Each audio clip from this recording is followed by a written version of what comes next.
The first time a spirit described their death to me, I froze. Then others began sharing their own stories, and each was unique, but everyone carried the same impossible piece. I compared their words with near death research, and what I found still gives me chills to this day because it changes everything we think we know about dying. In this episode of Spirits Beside Us, you're going to learn three things. First, what actually happens the moment your spirit leaves your physical body. Second, how those first few moments feel and who greets you. And third, why your loved ones in spirit never really go anywhere at all. And by the end of this episode, you'll understand what really happens the moment after your physical body dies, and why every spirit, no matter how unique their journey, calls it the most peaceful experience of their existence. If you've ever feared death or wondered where your loved ones go, then this episode is going to bring you peace and clarity that no book or movie ever could.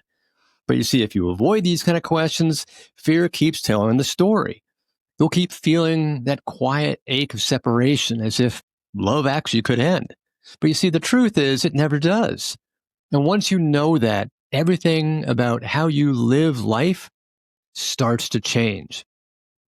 Hey there, and welcome to the Spirits Beside Us podcast, where spiritual seekers learn to connect with the other side without fear, without doubt, and without going it alone.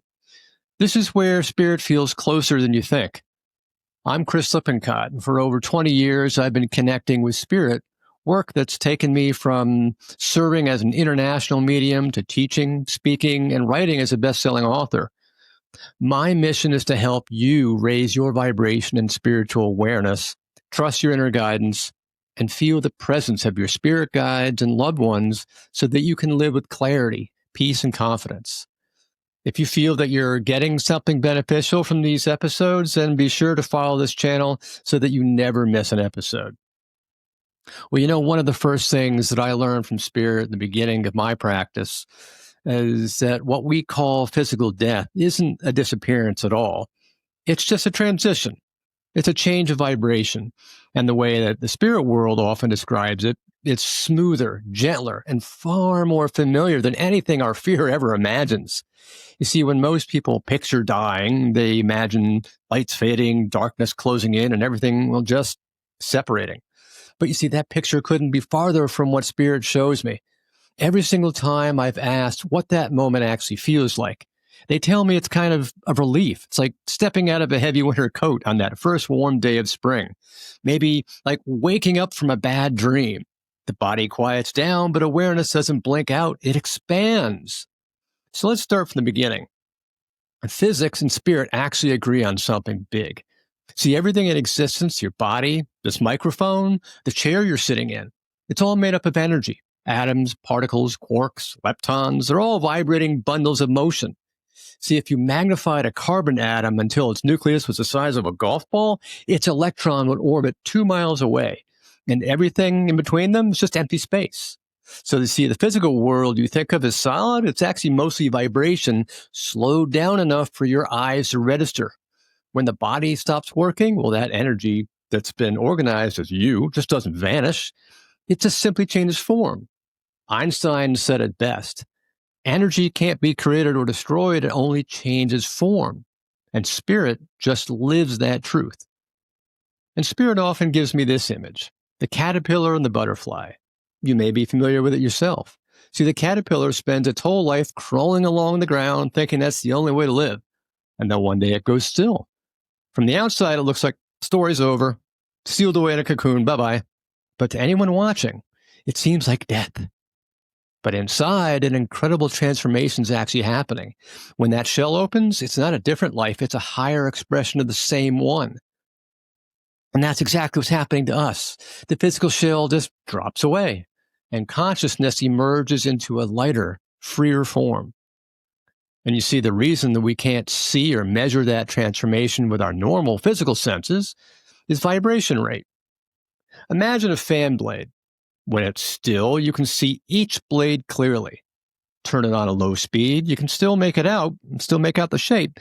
But as it spins a little bit faster, something strange happens. It disappears. See, the blades haven't gone anywhere. They're just moving faster than your eyes can actually process. Spirit tells me that's kind of what their world feels like. Same space, just higher frequency.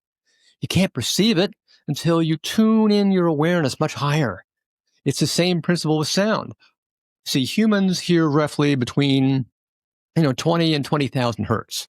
Dogs can hear far beyond that, of course, but just because we can't hear a frequency doesn't mean it's not there. Spirit's frequency sits outside the visible and audible range of human perception. So you see, death isn't a vanishing act, it's just a change of wavelength. And Spirit describes that exact instant of crossing as effortless. See, one moment they're aware of the physical body, the next they're floating above it, feeling weightless, no pain, no fear, just a gentle expansion. Kind of like a sigh that never ends, right? They often say they feel much more alive than they ever did in the physical body because what's gone is density, that heaviness of the physical form. I remember one spirit saying to me during a reading, kind of felt like I was waking up from a dream that I didn't really know I was in. And that line has stuck with me ever since. It's as if our lives here are the dream and death is actually the awakening. And you see, quantum physics actually hints at this too. If everything's energy, then consciousness must be an energetic field interacting with matter. Some researchers call this the observer effect. Awareness influences what particles do. So if consciousness shapes matter while we're alive, it doesn't suddenly vanish when matter changes state. It just detaches from the form that it animated previously. Spirit calls this the shedding of the suit. Even in medical settings, we see glimpses of it. Hospice nurses often report a subtle shift right before death, a lightness in their room, a sense of calm, even a flicker of light leaving the body. They can't really explain it scientifically, but they certainly feel it.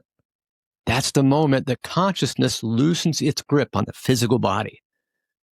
We don't just have one body, in fact. We have many layers. There's the physical body, the emotional body, and the energy body that holds your consciousness. That energy body stays connected to the physical through the solar plexus chakra near your stomach, a kind of energetic tether.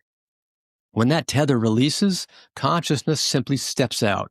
From the outside, it looks like stillness, but from the inside, it feels like freedom. See, mediums sometimes perceive this as light leaving the chest area. Other times, it's a shimmer that moves upward before fading into the subtle realm. Spirit often says it's like walking through a curtain of light, one step and you're home. And movies love to dramatize the tunnel with bright light, but spirits describe it a little differently. They say it's more like your awareness is expanding so fast that the whole space turns into light. You're not traveling to the light, you're becoming the light. And that's why they describe overwhelming peace and love. It's their own energy resonating with its natural frequency once again. In fact, one communicator once told me, the light didn't appear. I just remembered that I was it. I mean, that consciousness realizing itself. And that's why no one ever describes fear in that moment. Fear belongs to the personality, but love belongs to the soul. And here's another every spirit emphasizes. You take your consciousness with you, your memories, your personalities, your humor, your love, and they all travel. And what you leave behind are really only the limits, like pain or disease or ego or doubt. Now imagine taking the best parts of yourself and removing every burden. That's the starting point of life after death. They also say you instantly understand the bigger picture, why certain experiences happened, why certain people cross your path. It's not punishment or judgment. It's merely recognition. It's kind of like watching your entire life from a higher vantage point and realizing that every piece fit perfectly. Now, understanding this changes everything about how we live. If life continues beyond the body, then every moment here is preparation, not finale. Every act of kindness, every lesson learned, every love you give, it all carries forward. That means nothing is wasted, not even pain. See, pain just becomes an experience. Experience becomes growth. Growth becomes wisdom. And wisdom is the one thing you actually get to keep. When you see life through that lens, then death loses its grip. Fear fades and gratitude takes its place because now you know you're part of something continuous, something loving, something infinite. So here's a question for you. If your body can stop, but your awareness keeps going, then who are you really? Are you the shell that changes or the consciousness that notices the change? And that's where every spiritual tradition eventually points to the awareness itself. So take a breath with that thought. You, right now, listening to these words, are the same awareness that existed when you were 5, 15, 50. That you inside hasn't aged a day. That's the part that survives death because it was never born. It just simply shifts form. And when people ask me what actually happens when the spirit leaves the body, they usually expect something dramatic, like a flash of light, a tunnel, maybe a booming voice calling them home. But from everything that spirits have shared with me, it's far quieter, far gentler, and far more loving than we could ever imagine. The moment of transition is designed. It's not random or accidental. Every soul has what I call the soul contract. Many traditions call it the same thing.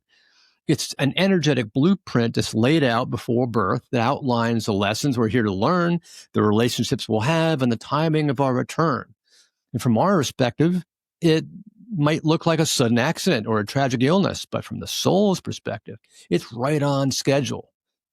At the moment of separation, the etheric body, the energy version of us, begins to detach from the physical. The two are kind of linked through chakras, with the solar plexus acting as the main connector. Spirit often shows this as sort of a luminous cord or thread that gently releases rather than snaps. It kind of frays. It's not a violent act. It's an exhale after holding a deep breath for a lifetime. And every communicator I've spoken with describes that moment as light, effortless, and completely free of fear. They don't even know it's happened. They rise above their physical body, often still aware of the scene unfolding below. And the first thought that comes is not panic, but wonder. It's like, oh, wow, hey, I'm free. The first sensations that follow are extraordinary. The world looks brighter, sound feels alive, and color seems to glow from within. Spirit describes it as being wrapped in warmth and love from every direction.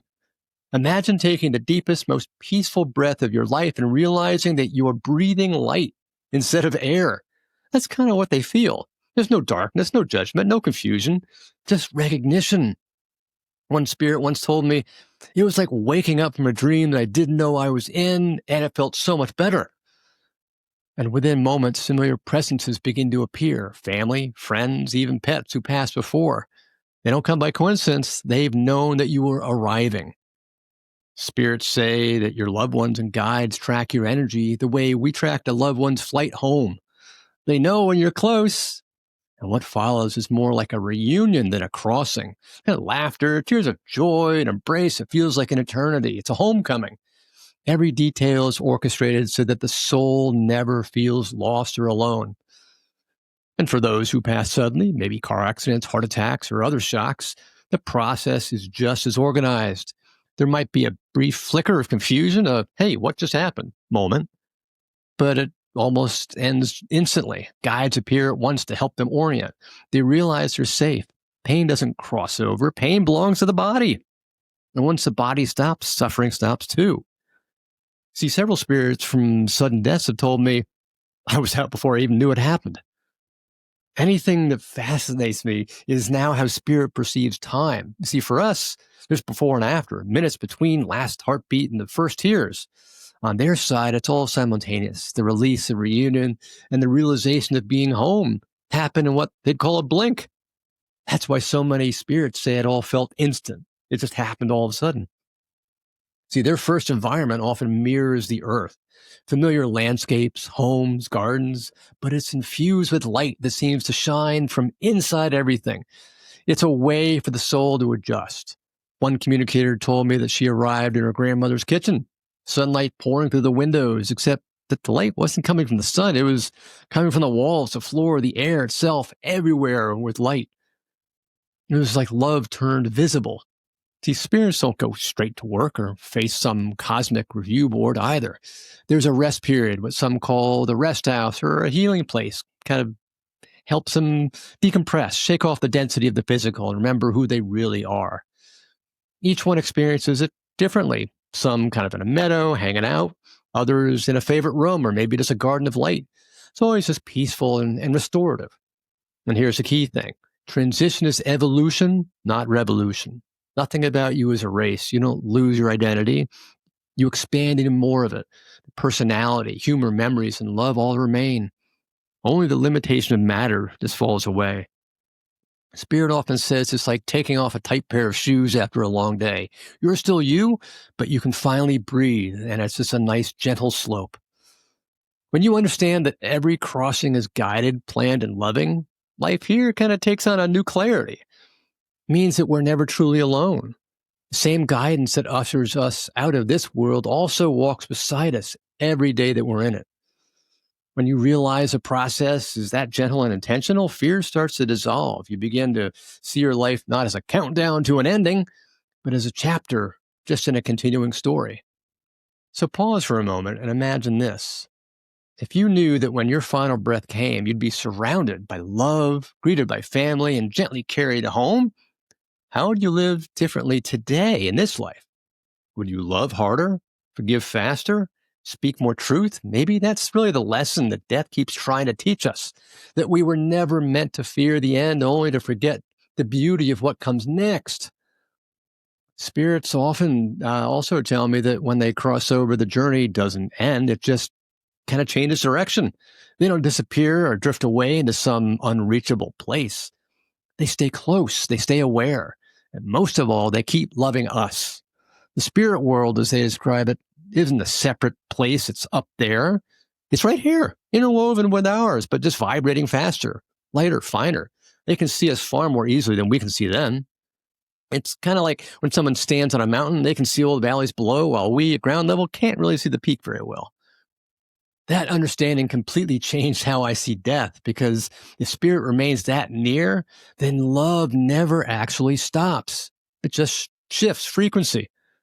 Every time I connect with someone's loved one in spirit, the most overwhelming thing that comes through is love, pure, unconditional, almost electric in its presence. It's the kind of love that doesn't carry guilt or judgment or expectation. It just simply is. Feels like being wrapped in light. And spirits often explain that while they're in the physical, they wear what they call the meat suit, the body, the ego, the personality traits that kind of help us navigate human life and take on a persona. But when they leave it behind, what falls away are the parts that caused heaviness, maybe insecurity, resentment, pain, fear, whatever. What remains is essence, consciousness, and love. They still remember everything and everyone, but without distortion. So if you had a complicated relationship with someone who's passed, know this: they don't bring that pain with them. They see things much more clearly. And what they send back is healing, not hurt. But here's what surprises most people: spirit doesn't stop learning once it crosses over. The afterlife isn't some kind of retirement home, it's a continuation. They review their life experiences not as punishment, but as understanding. They'll say things like, "Oh, I didn't realize how much that moment meant," or, "I see now what I was supposed to learn," or, "Oh, perhaps I could have done that better." That reflection isn't shame, it's just evolution. And the same spiritual law of growth that applies here continues there. See, they're always becoming more aware, more loving, more attuned to divine energy. This is why Earth is often referred to as the schoolhouse of the soul. See, while we're here, we learn through contrast, patience, forgiveness, compassion. See, life gives us people and circumstances that trigger our growth. And Spirit tells me they chose many of those lessons before they ever arrived here. The difficulty isn't punishment, it's more practice. You can't learn practice without delay. You can't learn forgiveness without something to forgive, right? And once those lessons are embodied, once the soul has felt them in action, it carries that wisdom home. And that's the purpose of reincarnation and return, to refine love through experience.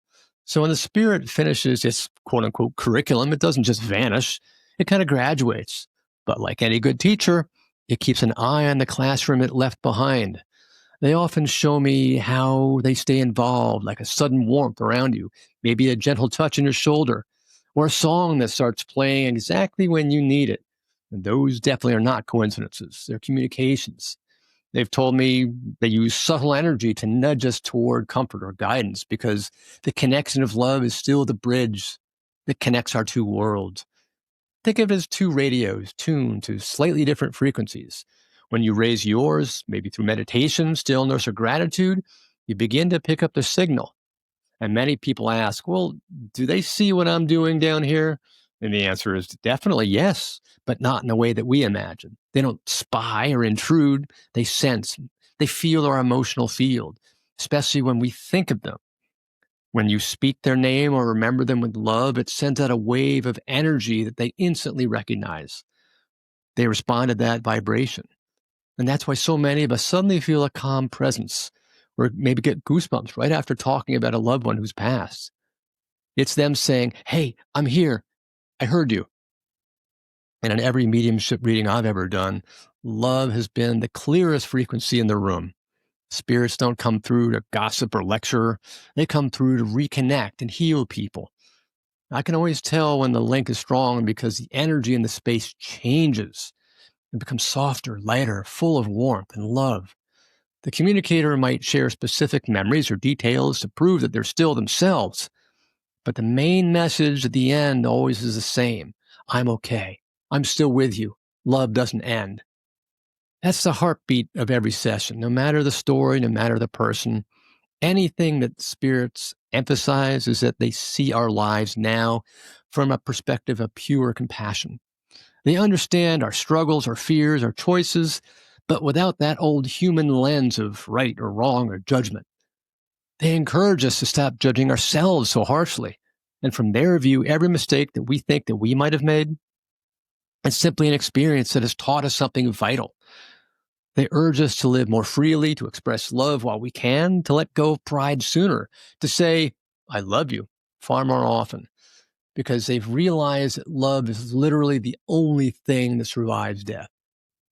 So if you're wondering whether your spouse remembers you, whether your parent or child still feels connected to you, the answer is definitively yes, absolutely yes. The bond doesn't rely on physical proximity. It's consciousness recognizing consciousness.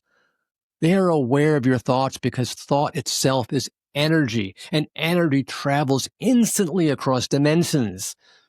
They often try to send reassurance in return through dreams, signs, scents, songs, or sudden waves of calm. See, they're not watching from some cloud up there. They're standing right beside you, just in another wavelength, another dimension. And that's why I named this podcast and also my book, Spirits Beside Us. When you understand that, grief transforms. It doesn't erase the ache of missing someone's physical presence, but it changes the story that you tell yourself about loss. Because death is not a separation, it's repositioning. The relationship continues, but now it's soul to soul rather than body to body. And every time you open your heart and love, they meet you there.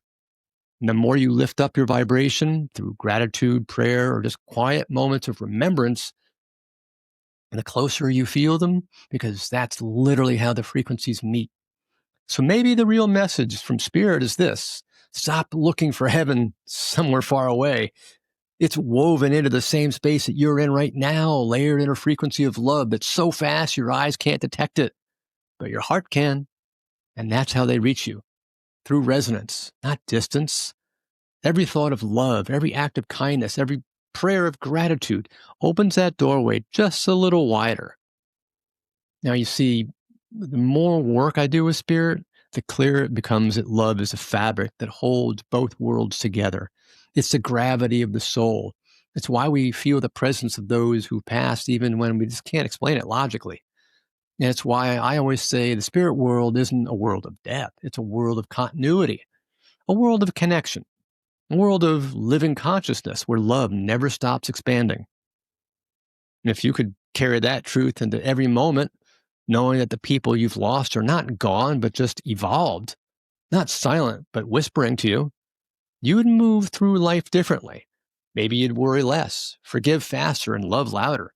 Maybe you'd realize that the best way to stay connected to spirit isn't by looking up to the sky, but by looking inward, because that same spark that animates them is the one that's breathing through you. Now, you see, if you've made it this far, take a moment and really feel what you've just learned. You now know what happens right after we die. You know that consciousness continues, that love never ends, and that the spirit world is closer than we ever imagined. We are spirit. Remember, death isn't the end of life. It's the continuation of love. But once you understand that, once you realize that spirit is real and always around you, then another question suddenly appears. Well, how do I experience that connection for myself? And you see, that's the next step. And that's why I want you to listen to the episode titled My Spiritual Journey, How I Became a Psychic Medium, because in it, I'll show you how I went from a complete and total skeptic working in finance to someone who now communicates with the other side every day, and how you can begin to recognize the signs that spirit is already sending you right now. So until then, keep raising your vibration and spiritual awareness. Love and light. This is Chris.